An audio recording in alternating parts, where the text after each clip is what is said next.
እኮ ታዲያ ምን ግን ታፈቅረኛለህ አይደል? ኧረ አፈቅርሻለሁ። ማርያምን አይታችኋታል። እና ለምን እኔና አንቺ ተጋብተን አብረን አንኖርም? ጠብቅና እስኪ ሰዓቱ ከሆነ ከዚህ በኋላ 3 ዓመት ምን ነው 3 ዓመት ልጅ ለመውለድ ይኸው ዛሬ ተስማምተን ካልወጣሽ እኔ በ32 ዓመቴ ነው። እኔ አሁን አስገብታ አስወልደኸኝ ከዛ የቤት እመቤት አድርገህ ልታስቀምጠኝ ነው እንዴ? ልጅ ምናምን አሳዳጊ ልሆንልህ እንዴ? ወጥቼ መግባት የምትወልጂው እኮ የራስሽን ልጅ ነው ቢሆንስ? እና ታዲያ የራስሽን ልጅ ወልደሽ አሳዳጊ የቤት እመቤት ይባላል? እና ሰዓቱ አይደለማ እንዴ? እንዳልልሽ ልጆችን እንዲህ ብለሽ ቤት እመቤት ምናምን ብለሽ እንዳታጠኝ። ልጆችሽን ነው የምታሳድጊው። ሴትዮ ነግሬሻለሁ።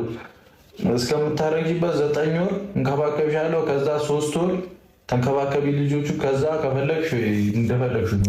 ቤተሰቡ መግቢያው ላይ እንደሰማችሁ እንዳዳመጣችሁ ሀይሚ ታፈቅረኛለስ ወስ እንዴት ነው ብላ ስጠይቀው አፈቅርሻለሁ፣ እወድሻለሁ ግን ልጅ እፈልጋለሁ ብሎ ሲጠይቃት ልጅ ከ3 ዓመት በኋላ ብላ አስረግጣ ነግረዋለች።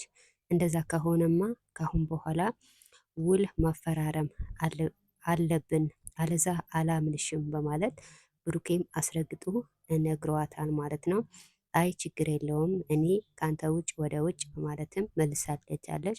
ሁለተኛውም ደግሞ እዩ እያለቀሰች ነው። እንግዲህ የምታለቅስበት ምክንያት ታውቃላችሁ። ብሩኬ ለምን የኔ አልሆነም ለምን ከዳኝ በማለት እንግዲህ ያዙኝ ልቀቁኝ እያለች ነው። ብንያም ደግሞ እኔ አይደለሁም ወይ የአንቺ ባል? ለምንድነው የሰው ባልን የምትወስጂ?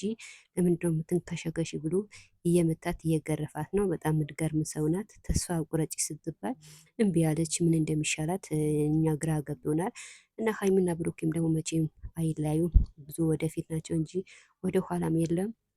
እና ተስፋሽን ቁረጪ ስትባል እምቢ ያለች ምን እንደሚሻላት እኔ እንጃ። ልታብድ ትንሽ ቀራት። እና ቤተሰብ ላይ ሰብስክራይብ ማድረጋችሁ